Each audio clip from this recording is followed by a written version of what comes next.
Ketika malam merayap pelan dan kesunyian mulai berbisik, ada cerita yang tersembunyi di balik gelapnya malam. Kisah-kisah yang tak pernah terungkap. Suara-suara yang tak pernah terdengar, namun masih berbisik di telinga kita. Apakah kau siap untuk membuka pintu menuju dunia lain? Dunia di mana lentera kesunyian akan menyingkap tabir kegelapan. Satu cerita demi cerita. Dulunya dan inilah kampung kecil di pinggir lentera kesunyian. Tapi sejak ada proyek jalan aspal dari pemerintah, desa ini berkembang pesat. Warung-warung tumbuh di mana-mana, toko kelontong jadi minimarket, dan rumah-rumah warga berubah dari papan reyot jadi bangunan beton bertingkat. Namun, di balik kemajuan itu, hubungan antar warga justru makin dingin. Tetangga yang dulunya saling sapa, kini saling curiga. Banyak yang merasa kehidupan orang lain berubah terlalu cepat, terutama keluarga Bu Warsih. Bu Warsih dulunya hanya janda penjual lontong sayur keliling. Tapi dalam 2 tahun terakhir, ia membangun rumah 2 lantai, membeli sepeda motor matic, bahkan membuka toko sembako sendiri. Anehnya, ia tidak pernah terlihat ramai pembeli. Tapi setiap bulan, ia belanja besar-besaran ke kota. Desas-desus pun muncul. Gimana caranya jualan pagi doang? Bisa beli kulkas 2 pintu. Katanya, sekarang dekat sama dukun dari desa sebelah. Hush! Jangan ngomong gitu di luar. Katanya, Bu Warsih itu pelihara babi ngepet. Pak Rofi adalah tetangga paling dekat rumah Bu Warsih. Dulu, mereka sering ngobrol di pagi hari. Tapi kini, Bu Warsih lebih sering menghindar. Bahkan Vina, anaknya yang dulunya suka main ke rumah Pak Rofi, sekarang tertutup dan murung. Pada suatu malam Jumat, Pak Rofi yang sedang duduk di teras, mengaku melihat bayangan hitam bergerak cepat di balik pagar rumah Bu Warsih. Ia pikir itu kucing, tapi suara langkahnya berat, seperti binatang besar. Esoknya Bu Sutinah, tetangga satu gang, kehilangan uang 3 juta rupiah yang disimpan di lemari. Lemarinya terkunci, rumah juga terkunci rapat. Aku curiga, jenggen-jenggen ada yang ambil pakai cara gaib, katanya dengan suara gemetar di arisan RT. Rasa curiga pun berubah jadi ketegangan. Beberapa warga mulai diam-diam mengamati rumah Bu Warsih. Tapi tak satu pun berani bertindak. Konflik mulai terbuka saat Pak Rofi yang kehilangan tabungan hasil menjual kambingnya secara terang-terangan menuduh Bu Warsih saat rapat RT.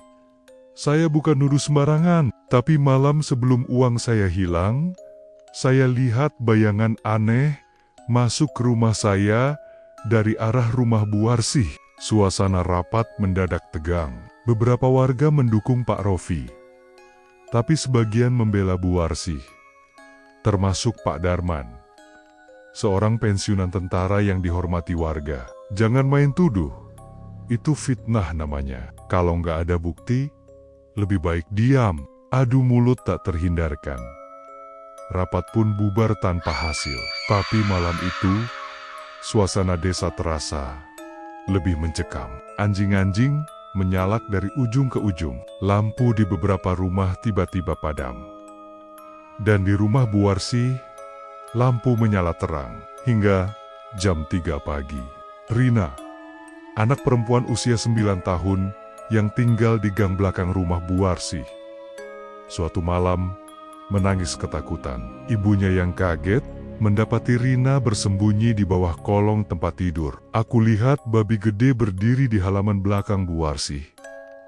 Matanya merah, Bu. Matanya merah banget.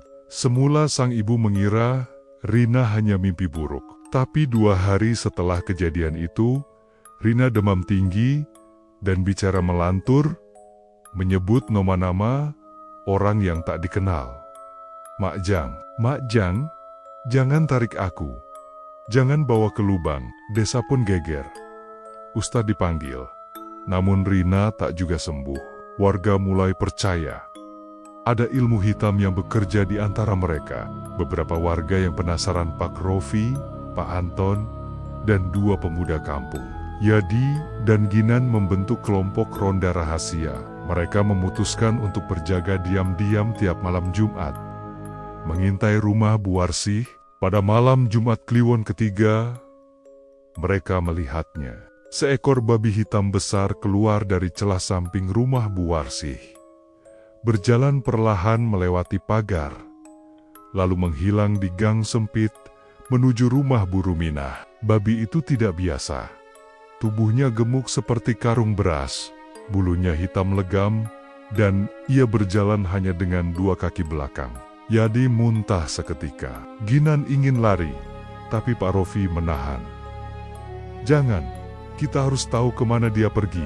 Tapi sebelum mereka bisa mengejar, babi itu lenyap begitu saja. Hilang, tanpa jejak. Gang itu gelap dan kosong. Berita tentang penampakan babi menyebar cepat. Warga mendesak RT untuk mengusut. Namun ketika Pak RT menegur Bu Warsih secara halus, ia hanya tersenyum sinis. Kalau saya memang pelihara babi ngepet, sudah dari dulu kalian saya buat miskin semua.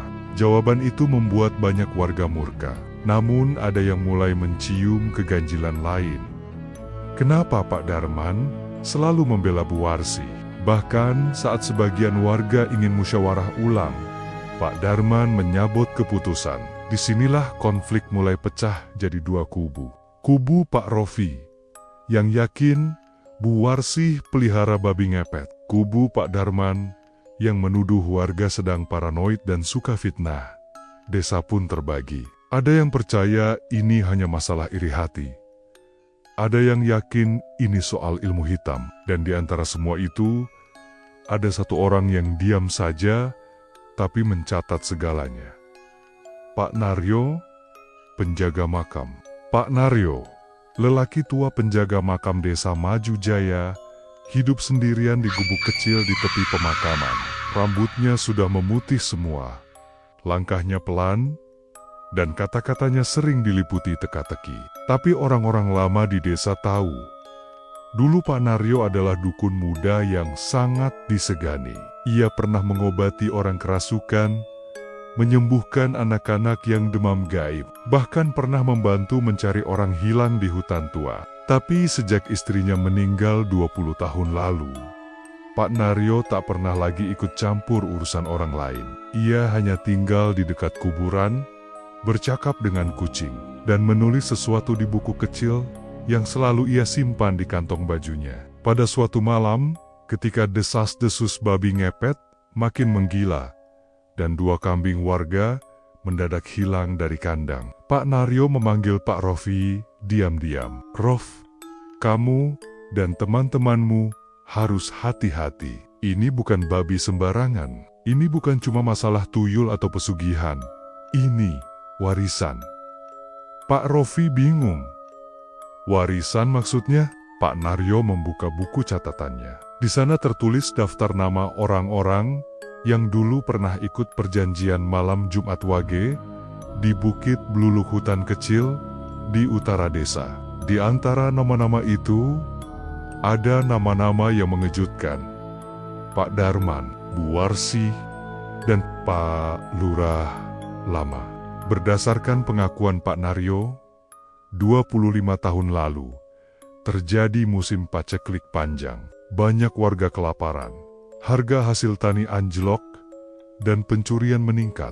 Di malam paling gelap dalam sejarah desa, segelintir orang berkumpul di Bukit Bluluk dan melakukan ritual pemanggilan kekayaan. Mereka membakar minyak jahitan, mengubur rambut bayi, dan menyiram tanah dengan darah ayam cemani. Dalam ritual itu, muncul sosok tinggi besar, berkulit abu-abu, dan bermata merah, menyala makhluk penunggu tanah. Ia memberikan satu perjanjian, kalian akan hidup makmur. Tapi setiap 10 tahun, harus ada darah baru, harus ada jiwa yang menyerahkan diri, atau salah satu dari kalian yang jatuh ke lumpur kutukanku. Dan dari situ, babi itu lahir, bukan sekadar hewan, tapi jelmaan utusan, penagih Pak Rofi pucat. Jadi, sekarang penagih itu kembali. Pak Naryo mengangguk pelan. Dan kalau tidak ada yang rela dikorbankan, desa ini akan dikuras sampai habis. Desa pun mulai tenggelam dalam curiga dan saling fitnah.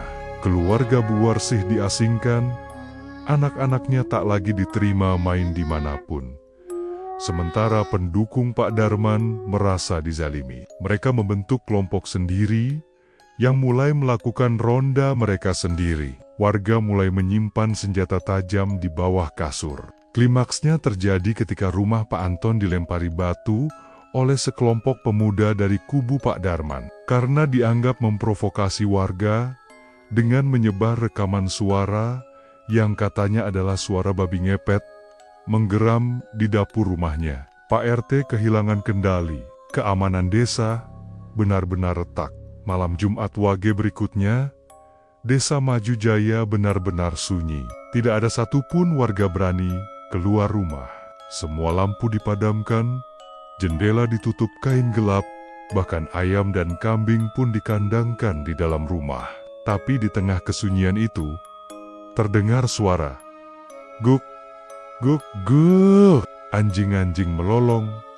Kemudian, suara langkah, berat, lambat, berdecit seperti lumpur diinjak. Di perempatan dekat balai desa, 4 pemuda Yadi, Ginan, Ilham, dan Fikriang nekat berjaga, menyaksikan langsung.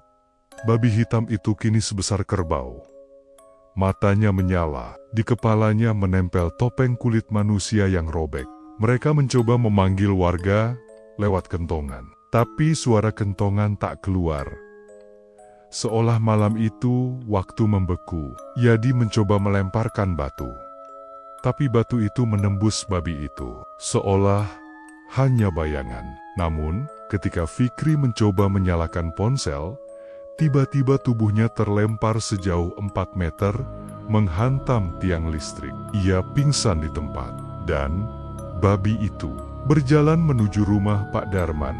Pagi harinya, warga desa Maju Jaya geger. Tubuh Pak Darman ditemukan membujur kaku di ruang tamu rumahnya. Matanya melotot, mulutnya terbuka lebar seperti menjerit, dan di dadanya ada bekas cakaran. Seperti kuku binatang besar, anehnya, tak ada jejak perlawanan. Tak ada suara semalam. Bahkan tetangga sebelah rumahnya tidak mendengar apapun. Yang lebih ganjil lagi, wajah Pak Darman berubah. Kulitnya kibu-abuan, seolah darahnya disedot habis. Lidahnya membiru, ujung jarinya menghitam. Polisi datang, tapi mereka angkat tangan. Tidak ada tanda pembunuhan konvensional. Tidak ada sidik jari asing. Tidak ada bukti masuknya maling. Hanya satu benda yang membuat bulu kuduk merinding. Bekas tapak kuku seperti kaki babi di ubin rumah. Warga yakin ini bukan kematian biasa. Ini penagihan. Dengan kematian Pak Darman, kubu yang mendukungnya kehilangan pegangan. Tapi konflik tidak selesai, justru semakin panas. Bu Warsih dituduh sebagai dalang di balik kematian Pak Darman. Rumahnya dilempari batu, pintu dan jendela dilempar botol. Tapi tak ada satupun anggota keluarganya yang keluar. Beberapa warga bersumpah melihat babi hitam berdiri di atap rumah Bu Warsih 2 malam setelah kematian Pak Darman, menghadap ke arah mata angin timur. Entah bagaimana, semua lampu rumahnya tetap menyala, meski listrik ke rumah itu sudah diputus. Pak Rofi mengusulkan agar rumah Bu Warsih dibakar saja, tapi Pak RT menolak. Kalau kita main hakim sendiri, kita bukan lebih baik dari mereka, katanya. Namun malam itu juga, sebuah tulisan muncul di dinding musola. 1 nyawa belum cukup. 3 darah untuk tutup lubang. Jangan tidur. Warga mulai berjaga, bergantian di pos ronda, di masjid, di sekolah. Bahkan ada yang tidur di truk pickup. Tapi ketakutan terus menggerogoti. Pak Naryo, penjaga makam, yang selama ini memilih diam, akhirnya muncul lagi di tengah forum RT. Ia membawa tongkat kayu yang tak pernah ia tunjukkan sebelumnya. Tongkat tua berukir huruf Jawa kuno, dan bulu-bulu burung hantu di ujungnya. Kalau kalian mau bertahan, satu-satunya cara adalah memutus perjanjian lama. Tapi, tidak bisa dilakukan sembarang orang. Harus yang tidak punya darah serakah. Harus yang tidak pernah menyentuh uang haram. Harus yang suci dan siap mati. Semua terdiam. Pak Rofi berdiri. Kalau memang itu yang dibutuhkan, aku bersedia. Namun Pak Naryo hanya memandang tajam. Kamu terlalu penuh amarah. Rofi, kau bisa jadi korban, tapi bukan pengikat. Suasana rapat malam itu menegang, dan dari kejauhan, suara lolongan serigala terdengar. Padahal tak pernah ada serigala di desa itu sebelumnya. 2 hari setelah itu, Ilham, salah satu pemuda ronda, hilang tanpa jejak. Ia terakhir terlihat pergi ke kebun belakang untuk buang air. Tapi yang ditemukan warga hanya jejak kaki yang berhenti di tengah tanah. Dan sebuah lubang bundar seperti liang kubur basah. Di sekitar lubang itu, tanahnya seperti terbakar. Daun-daun kering menghitam, dan aroma amis menyengat. Tak lama setelah itu, Buarsih pun hilang. Rumahnya terbuka, tidak ada tanda kekerasan, tapi pintunya penuh tulisan aneh, seperti goresan kuku. Aku bayar, tapi kalian belum. Kini warga mulai sadar. Perjanjian itu belum selesai. Dan babi itu bukan lagi milik Buarsih. Makhluk itu telah bebas. Dan ia lapar. Malam itu, desa seperti ditelan kabut tebal yang tak biasa. Udara menjadi lembab, bau tanah basah bercampur amis, dan suara jangkrik tiba-tiba hilang. Warga saling pandang dalam sunyi. Beberapa ibu membawa anak-anak mereka ke masjid. Sebagian lagi menyiapkan diri di pos ronda dengan parang, obor, dan air doa yang dibacakan ustaz semalaman. Pak Rofi bersama Yadi dan Ginan memimpin warga untuk mengosongkan rumah Buarsih. Tak ada yang tahu di mana perempuan itu berada. Tapi menurut Pak Naryo, tempat itulah pusat kekuatan makhluk tersebut, semacam gerbang penghubung ke dunia makhluk penagih. Selama rumah itu berdiri dan tidak dihancurkan, kalian akan terus kehilangan. Begitu kata Pak Naryo sambil memukulkan tongkatnya ke tanah. Maka malam itu diputuskan, rumah Buarsih akan dibakar. Obor dinyalakan. Warga mengepung rumah 2 lantai itu. Sebagian membacakan doa. Sebagian lagi menyiram sekeliling rumah dengan minyak tanah. Semua diam-diam berharap ini akan mengakhiri semuanya. Namun saat api mulai menyala di sudut rumah, bunyi jeritan terdengar dari dalam. Suara seorang perempuan. J-A-N-J-A-A-N-N. Terlambat, api membesar. Tapi anehnya, rumah itu tidak terbakar cepat. Api seperti ditelan dinding rumah. Asap mengepul bukan ke langit, tapi turun, menyebar di tanah, menjalar seperti ular. Dari balik asap, muncul bayangan besar, tubuh seperti babi, tapi matanya manusia. Taringnya panjang, dan dari mulutnya keluar suara. Bukan suara binatang, tapi suara manusia yang tercekik. Belum cukup, 1 darah lagi. Pewaris harus dibayar. Di tengah kekacauan itu, Fikri, pemuda yang sempat terpental saat mencoba merekam babi itu, beberapa malam lalu berdiri terpaku. Matanya kosong, ia berjalan perlahan ke arah makhluk itu, seperti ditarik oleh sesuatu. Pak Rofi berteriak, "Fikri, mundur, itu bukan kamu." Tapi Fikri justru tersenyum. Di wajahnya terlihat luka lama yang tergores jelas. Tanda lahir berbentuk angka 3 terbalik di bawah telinga. Pak Naryo gemetar. Dan sebelum siapapun bisa menghentikannya, Fikri berlari dan memeluk makhluk itu. Cahaya merah menyala dari dalam tubuhnya. Babi itu mengaum jeritan panjang penuh kemarahan dan kesakitan. Dalam sekejap, meledak. Api padam. Angin berhenti. Kabut menghilang. Yang tersisa hanya tubuh Fikri yang hangus dan diam. Di tangannya masih tergenggam seutas kain kafan lusuh bertuliskan aksara kuno. Dan di tanah tempat ia jatuh, tumbuh bunga merah kecil sejenis bunga yang hanya mekar di pemakaman tua. Pak Naryo jatuh berlutut. Perjanjian selesai, tapi matanya masih kosong. Ia tahu, dalam dunia gaib, tidak ada yang benar-benar selesai, hanya tertunda, hanya berpindah. Malam itu, desa hening, tapi dari ujung desa, dari ladang kosong yang dulu tempat bermain anak-anak, suara erangan kecil terdengar, seperti anak babi baru lahir. Desa Maju Jaya telah berubah. Jalanan kini beraspal, banyak rumah yang sudah dicat ulang, dan tiang-tiang listrik berdiri rapi dengan lampu LED. Puskesmas baru berdiri di sebelah barat, dan sekolah dasar sudah punya gedung baru yang lebih tinggi dari masjid.